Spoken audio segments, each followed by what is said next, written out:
da senhora Marlene Nobre, médica ginecologista com especialização em prevenção do câncer, presidente da Associação Médico Espírita do Brasil e Internacional, diretora do jornal Folha Espírita, apresentadora do programa Portal de Luz na Rede Mundo Maior de televisão, autora dos livros A Obsessão e Suas Máscaras, A Alma da Matéria, A Vida contra o Aborto, O Clamor da Vida, Nossa Vida no Além, Não Será em 2012. Diretora da Casa Assistencial Lar do Alvorecer, em Diadema, São Paulo, e professora do curso de pós-graduação em Saúde e Espiritualidade. Com o tema Saúde, Bioética e Espiritismo na Construção de um Novo Mundo. Passo a palavra à doutora Marlene Nobre.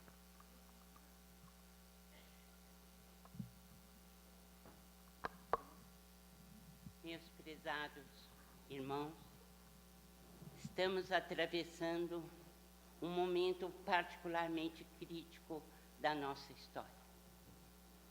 E quem nos diz é Allan Kardec, que previu no século XIX estes momentos mais graves que estamos vivendo agora e que tinham começado com o advento do Espiritismo.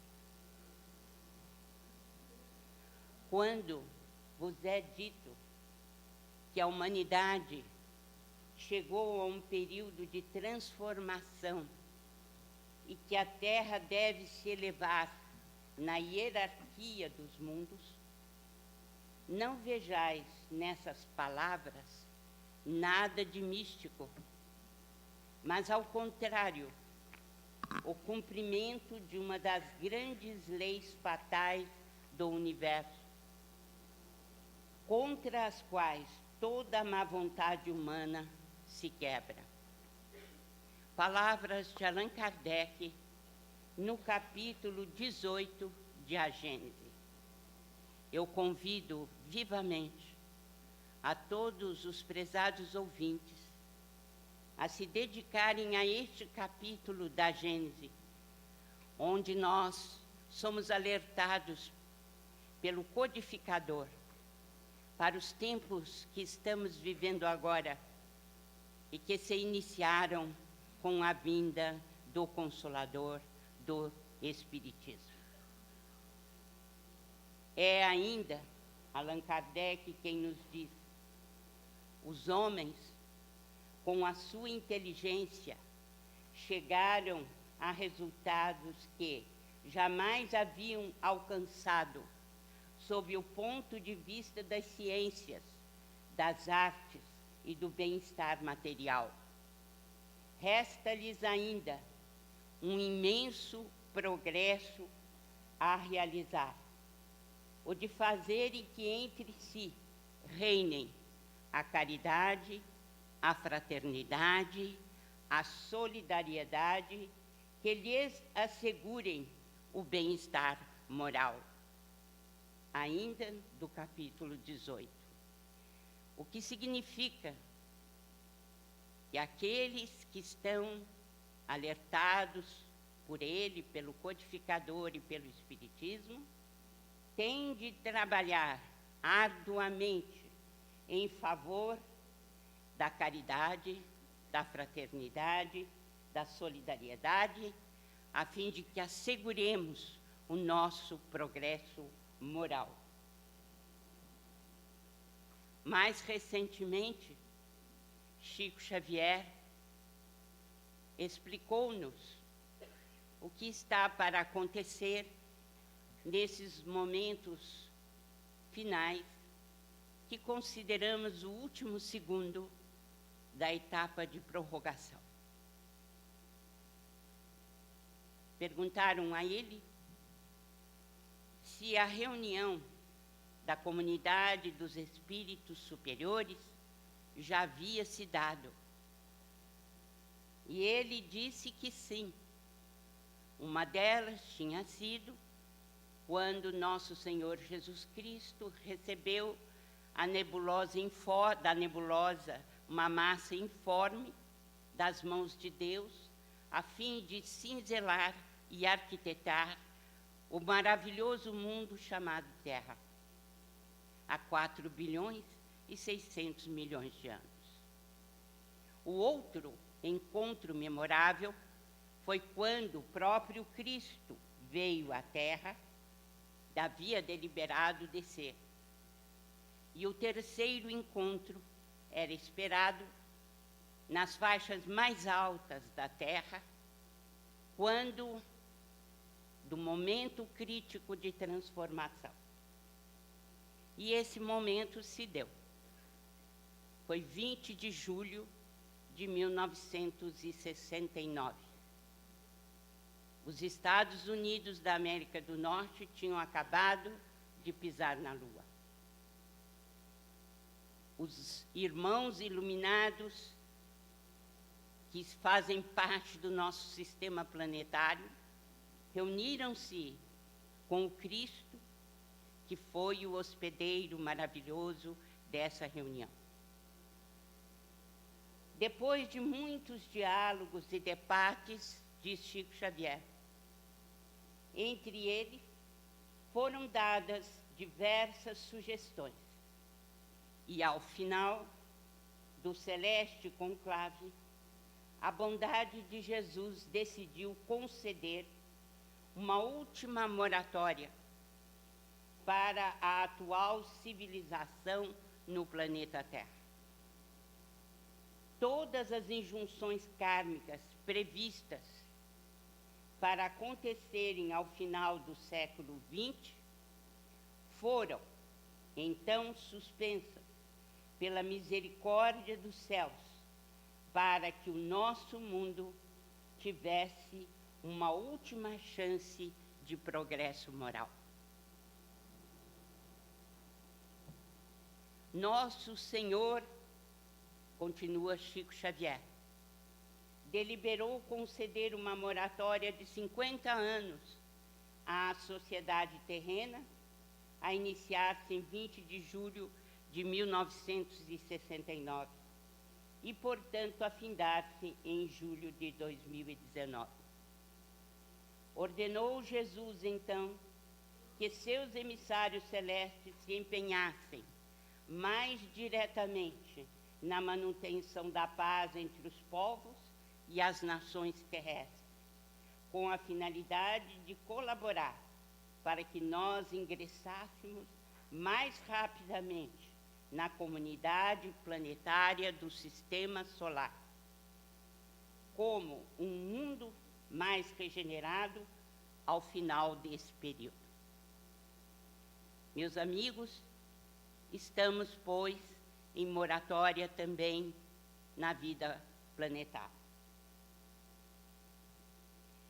Segundo a imposição do Cristo, as nações mais desenvolvidas e responsáveis da Terra deveriam aprender a se suportarem umas às outras, respeitando as diferenças entre si, abstendo-se de se lançarem em uma guerra de extermínio nuclear. A face da Terra deveria evitar a todo custo a chamada Terceira Guerra Mundial. Segundo a deliberação do Cristo, se, e somente se, as nações terrestres, durante este período de 50 anos, aprendessem a arte do bom convívio e da fraternidade, evitando uma guerra de destruição nuclear, o mundo terrestre estaria, enfim, admitido na comunidade planetária do Sistema Solar como um mundo em regeneração. Estamos, pois, vivendo um impasse. E esse impasse é melhor descrito aqui. Nenhum de nós pode prever os avanços que se darão a partir dessa data de julho de 2019, se apenas soubermos defender a paz entre nossas nações mais desenvolvidas e cultas. Nós alcançaremos a solução para todos os problemas de ordem social, a pobreza e a fome que estarão extintas com os avanços da medicina pela manipulação genética, descobriremos a cura das doenças do corpo físico. E aí o elenco continua. Mas, se ao contrário for a segunda hipótese, caso a humanidade encarnada decida seguir o infeliz caminho da Terceira Guerra Mundial, uma guerra nuclear de consequências imprevisíveis e desastrosas. Aí, então, a própria Mãe Terra, sob os auspícios da vida maior, reagirá com a violência imprevista pelos nossos homens de ciência. O homem começará a Terceira Guerra, mas quem iria terminá-la seriam as forças telúricas da natureza. Estamos, pois, diante de um impasse, o último segundo da prorrogação. E nós nos perguntamos quais seriam os impasses que se oferecem, os obstáculos, para que a gente não atinja, por exemplo, as requisições do mundo espiritual superior. E nós percebemos, então, que as associações médico-espíritas, especialmente, estão implicadas no primeiro impasse. E explico. Esse primeiro impasse na transição é a guerra entre ciência e religião.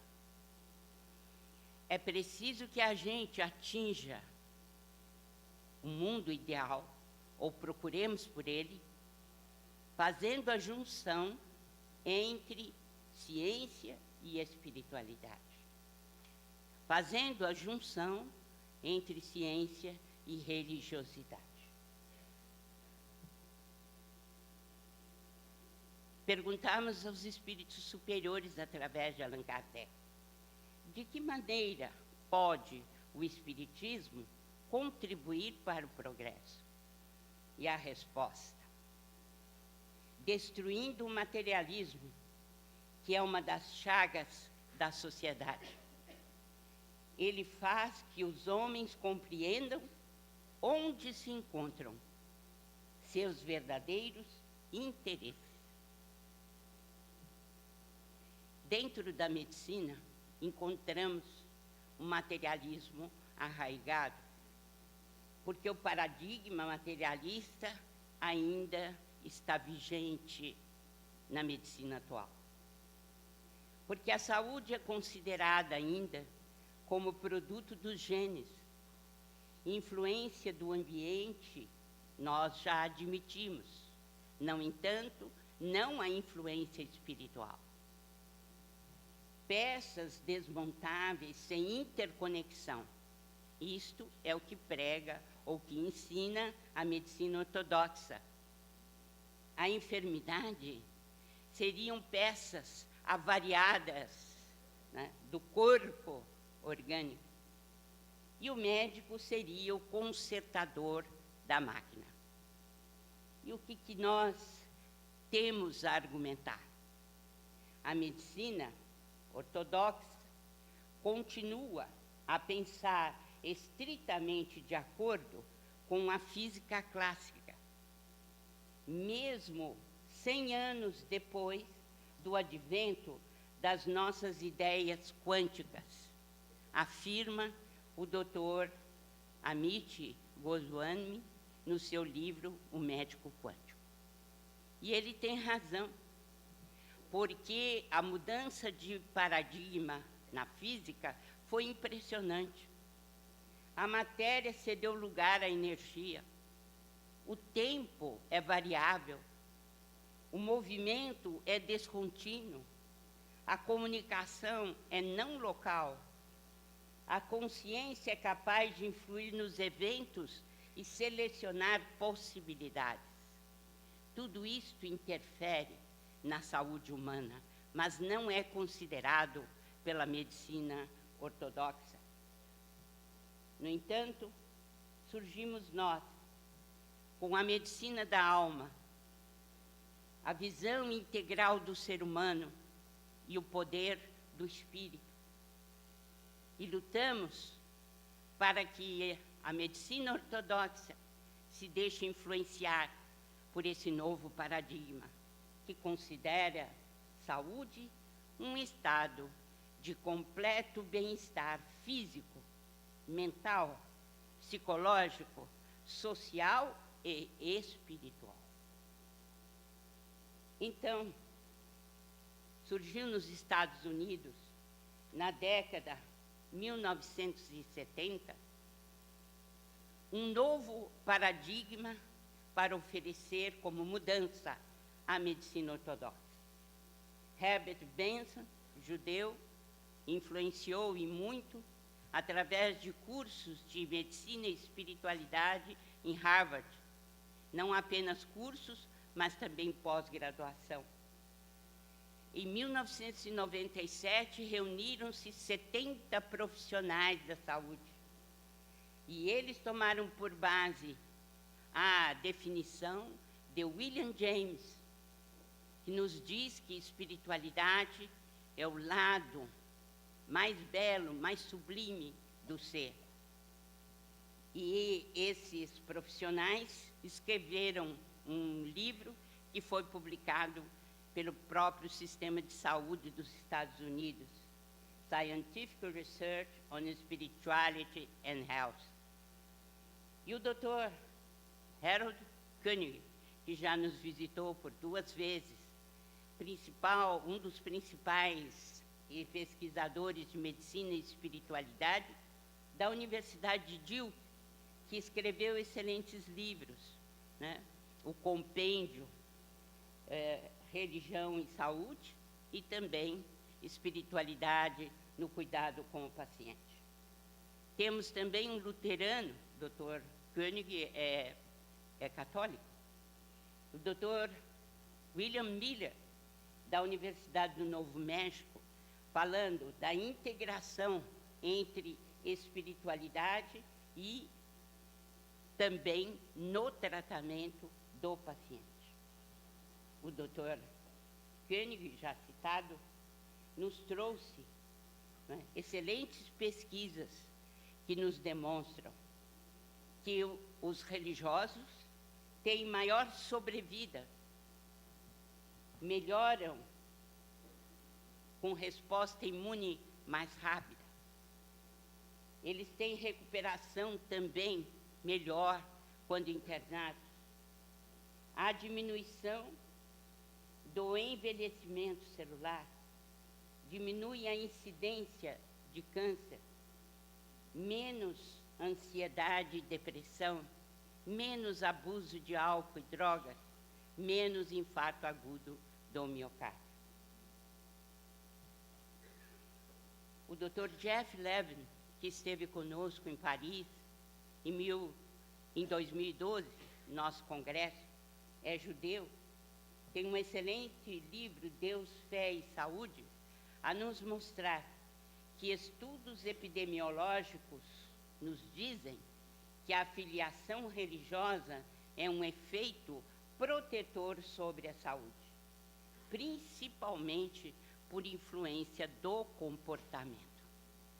Vemos assim, caros ouvintes, que o paradigma da medicina da alma está sendo defendido e muito bem nos Estados Unidos e na Europa, sabemos também, e nós nos inserimos nesse movimento, porque a primeira Associação Médico Espírita surgiu em 1968, já indicando o planejamento espiritual para o surgimento de um novo paradigma na saúde.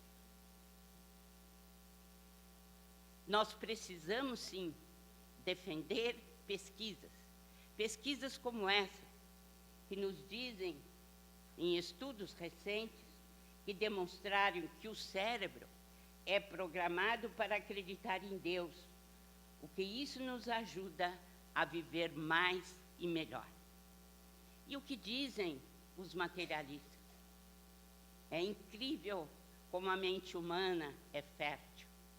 Eles dizem que Deus, nós nos perguntamos, Deus criou o cérebro ou o cérebro criou Deus? Por incrível que pareça, os materialistas dizem que o cérebro criou Deus e que ele não existe. Mas a resposta do Livro dos Espíritos é clara. Que dedução se pode tirar do sentimento instintivo que todos os homens trazem em si da existência de Deus? A resposta é muito boa. A de que Deus existe, pois de onde lhes viria esse sentimento se não tivesse uma base? É ainda uma consequência do princípio, não há efeito sem causa. E quanto à evolução? Quais são os nossos argumentos? Quais são aqueles dos materialistas?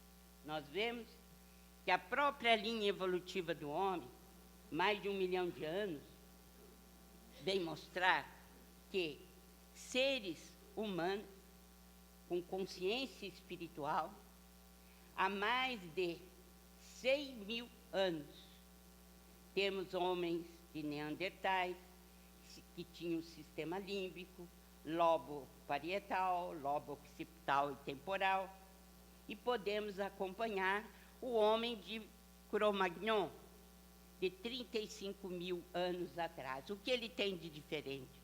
Sobretudo o lobo frontal. E o que André Luiz nos diz do lobo frontal? Nós vamos ver mais para frente. Com a evolução dos povos de Cro-Magnon, o cérebro multiplicou em tamanho, principalmente nos lobos frontais. E é possível acompanhar a própria evolução humana. Mas há um adendo importante a fazer, é que há 35.000 anos vieram os exilados de Capela e contribuíram enormemente para a evolução humana. Podemos aqui ver os neandertalenses e a turma do Cro-Magnon com o lobo frontal mais desenvolvido. Diz Calderaro, em 1947, o cérebro é o órgão de expressão da mente em trânsito da animalidade primitiva para a espiritualidade humana. Meus amigos, nós sabemos que o acaso não explica nada. E o Espiritismo tem a mais interessante e construtiva teoria da evolução humana, principalmente na evolução em 2 mundos. E podemos afirmar com segurança isto porque abolimos o acaso. Para nós, ele não cria nada. E nós introduzimos uma palavra-chave, a reencarnação, que consegue explicar a evolução humana. Para compreendermos melhor por que o frontal terá que se desenvolver, André Luiz nos traz, em 1947, o cérebro trino, o cérebro inicial com hábitos e automatismos, que é o subconsciente, o porão, o córtex motor, com as conquistas de hoje, o esforço, a vontade, no aqui e no agora, e os lobos frontais, que representam o ideal e a meta superior, o superconsciente. Interessante, porque só em 1968 o Dr. Paul MacLean confirmaria André Luiz, que havia dito em 1947. Diz o Dr. MacLean que nós vemos o mundo por 3 cérebros diferentes, exatamente como postula Calderaro no Mundo Maior. E é o Dr. Mário Borregar que vai estar conosco no Mednesp 2015, em Goiânia, quem nos diz: uma evolução biológica orientada e intencional permitiu aos seres humanos moldar de maneira consciente e voluntária o funcionamento do cérebro. Impulsionada a evolução, não apenas por instintos de sobrevivência e reprodução, mas também por complexos conjuntos de percepções, metas, desejos e crenças. Quem nos fala que temos Deus no cérebro é Andrew Newberg, estudando a meditação entre os monges e demonstrando que é principalmente o frontal que está brilhando em sua função mais intensa no momento da meditação, o que vem corroborar os estudos de Calderaro em 1947. Também o Dr. George Moll, fazendo pesquisas sobre decisões morais. Ele nos traz a influência do frontal. Por exemplo, a área tegmental mesolímbica, o estriato dorsal e o estriato ventral, que estão diretamente ligados ao sistema de recompensa. O córtex órbito-frontal lateral, que é, por exemplo, acionado na oposição custosa, quando nós temos que fazer um donativo alto para alguma instituição. Ou o córtex frontopolar e cirrus frontal medial, quando a doação é custosa. Enfim, o sacrifício real por uma causa moral está sediado, esse sacrifício, no frontal. A Academia Brasileira de Ciências disse que a pesquisa do Dr. George Moll é muito importante, e nós acreditamos que o é, embora ele seja extremamente materialista, mas é justo que tiremos, né, as conclusões espiritualistas da sua pesquisa. Diz a academia: hoje sabemos que as boas ações estão relacionadas a um bem-estar mais prolongado do que as conquistas particulares, que têm um efeito momentâneo. Nós acreditamos que esta descoberta, a do Dr. George Moll, pode ter uma aplicação muito grande em termos de qualidade de vida e altruísmo. O que significa que pode melhorar a educação das nossas crianças, treinando-as para o bem desde cedo, por exemplo.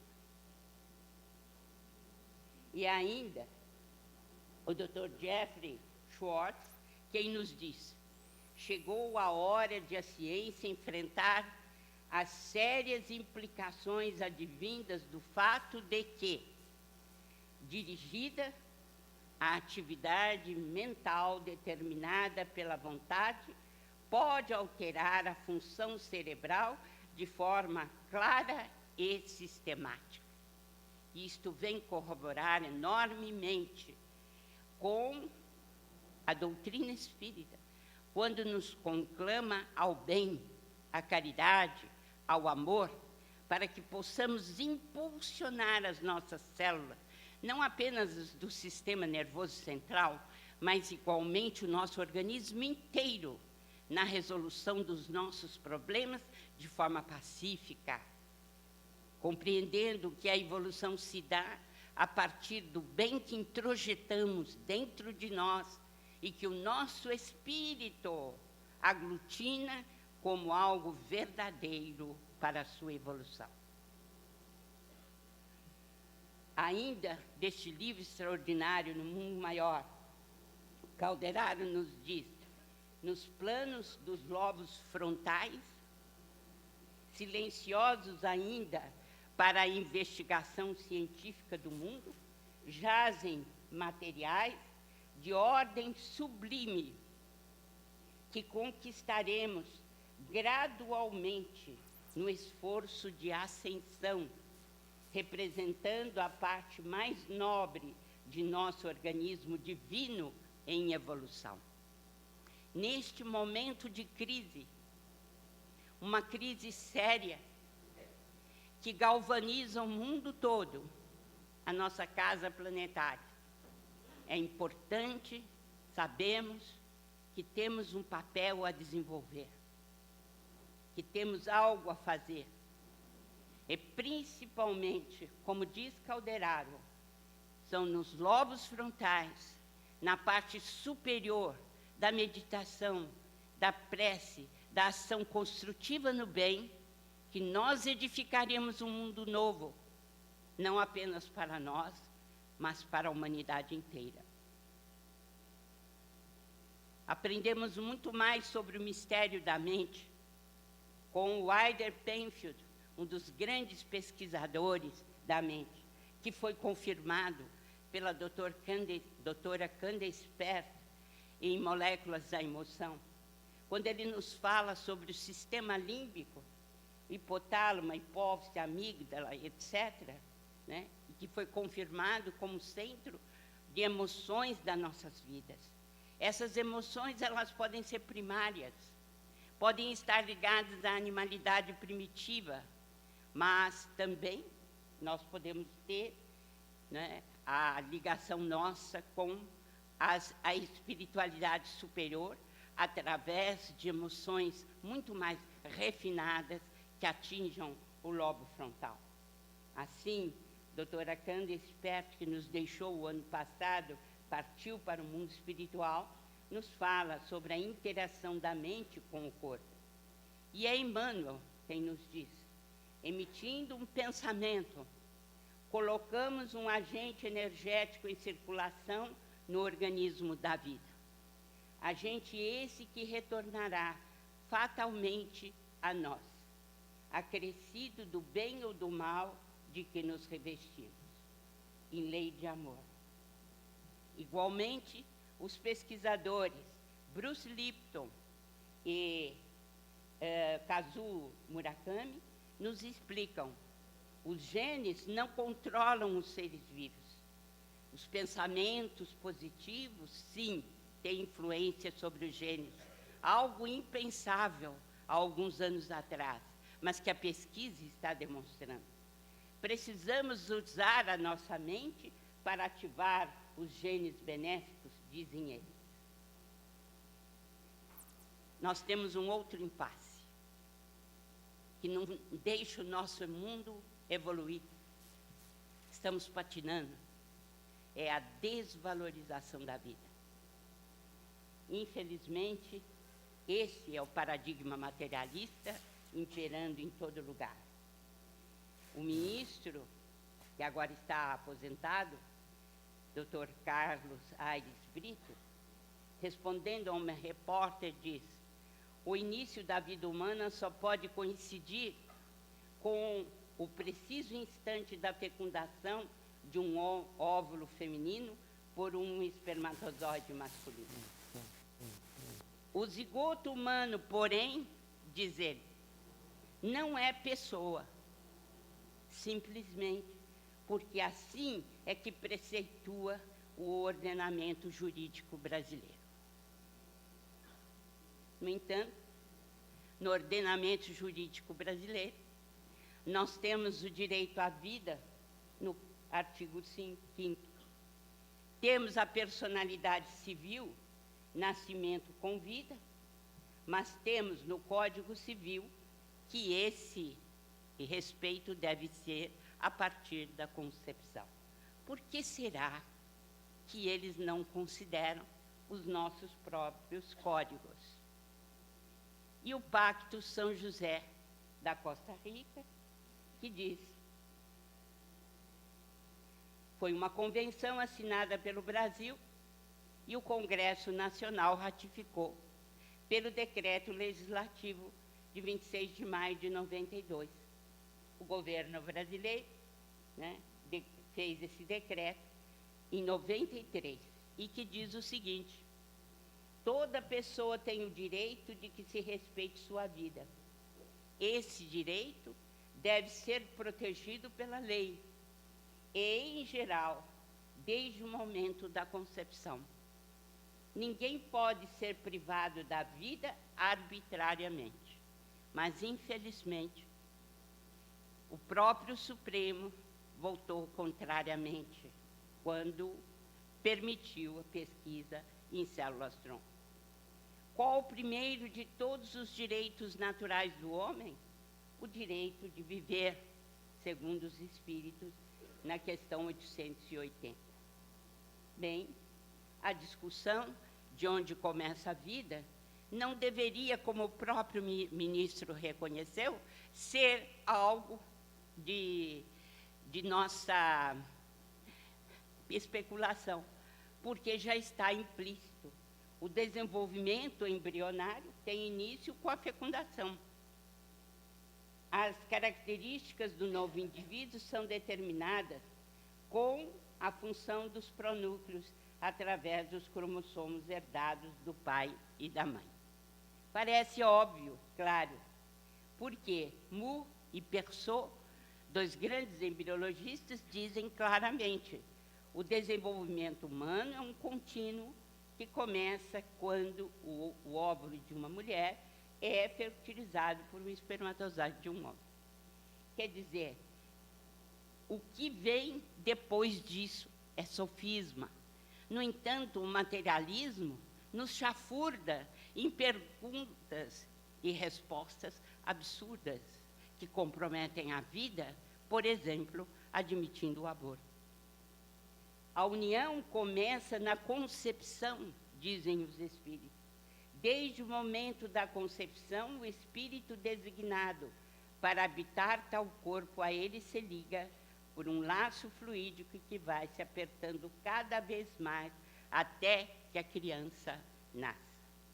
Eu vou adiantar, vão me perdoar, que eu não vou poder falar a palestra toda. Então, posso lhes dizer rapidamente, no final, que existem duas vertentes, né? Aquelas que respeitam o embrião, o da personificação, onde nós nos incluímos, e aqueles que coisificam o embrião, são os materialistas. O modelo pragmático utilitarista coisifica o ser humano, não reconhece o valor que existe no zigoto, a célula mais extraordinária do início da nossa vida.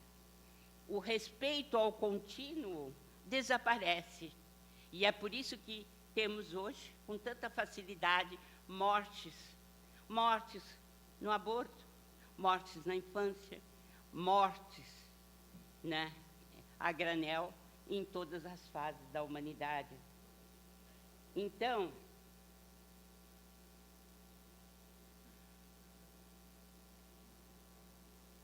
esse é o impasse que fica para nós. E qual a razão do impasse? Por que nós não estamos conseguindo dar o passo verdadeiro para a paz? Qual a razão? É o livro O Evangelho segundo o Espiritismo quem nos traz a explicação. Quer dizer, nós temos, no começo, o homem primitivo. Só tem instintos. Quando mais avançado e corrompido, só tem sensações. Quando ele está mais instruído e defurado, ele tem sentimentos. E o ponto alto do sentimento é o amor. Então, o impasse onde está? Naquilo que Kardec colocou no capítulo 18.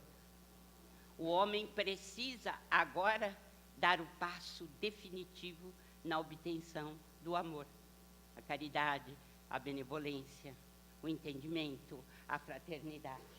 E temos inúmeros espíritos que nos dizem: os homens, com a sua inteligência, chegaram. Cantávamos hinos de louvor com Krishna, diz Eusébio.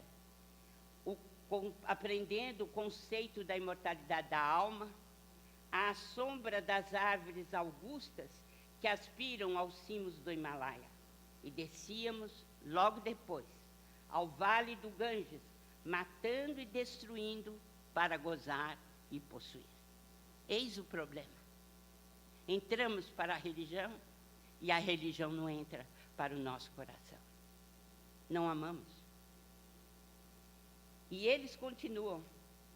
Eusébio, no Mundo Maior, capítulo 2, foi assim que atingimos a época moderna, em que a loucura se generaliza e a harmonia mental do homem está a pique de sossobro. De cérebro envolvido e coração imaturo, requintamo-nos presentemente na arte de esfacelar o progresso espiritual. Não basta crer na imortalidade da alma. Antes de mais nada, importa elevar o coração, esquecer as ilusões da posse, dilacerar os véus espessos da vaidade, abster-se do letal licor do personalismo aviltante, a fim de que o sol eterno de Deus dissipe as transitórias trevas humanas. Sopros imensos da onda evolucionista varrem os ambientes da Terra. A mente humana perplexa é compelida a transições angustiosas. A subversão de valores, a experiência social, o processo acelerado de seleção pelo sofrimento coletivo perturbam os tímidos e os invigilantes, que representam esmagadora maioria em toda parte. Palavras de Eusébio, no Mundo Maior. Diz Emmanuel, as nações poderosas organizaram um quadro escuro que se esforçam por disfarçar nos banquetes políticos e nos votos de paz. As nuvens de ódio que se avolumam na psicosfera do planeta rebentarão em tormentas arrasadoras sobre as comunidades terrestres. Mas o que é preciso fazer agora? Tão somente, diz ele, continuar a viver na retidão de consciência, fiéis ao Cristo, no serviço incessante de burilamento da alma, na certeza de que, se a glorificação chega por fora, a verdadeira felicidade é obra de dentro. E, finalmente, na entrevista que fiz com Chico Xavier, que eu deixo como uma bênção para todos nós. Vibremos para que o mundo permaneça em paz. Sabemos que, diante do Divino Mestre, a separação não existe, que todos estamos ligados uns aos outros, e que por isso mesmo, o próximo, mais próximo, é sempre aquela pessoa a quem devemos mais amor, mais tolerância, às vezes, quem sabe, mais perdão, mais entendimento, para que a fraternidade não seja um mito em nosso mundo, em todas as dimensões. Vamos todos vibrar pela paz. Com essas palavras de Chico Xavier, eu encerro, desejando que realmente essa nossa Assembleia sirva para manter a paz em nosso planeta. E dedico ao querido amigo Nestor Mazotti, que se foi para a paz espiritual. Com muito amor e muita gratidão do movimento médico espírita. Muito obrigada.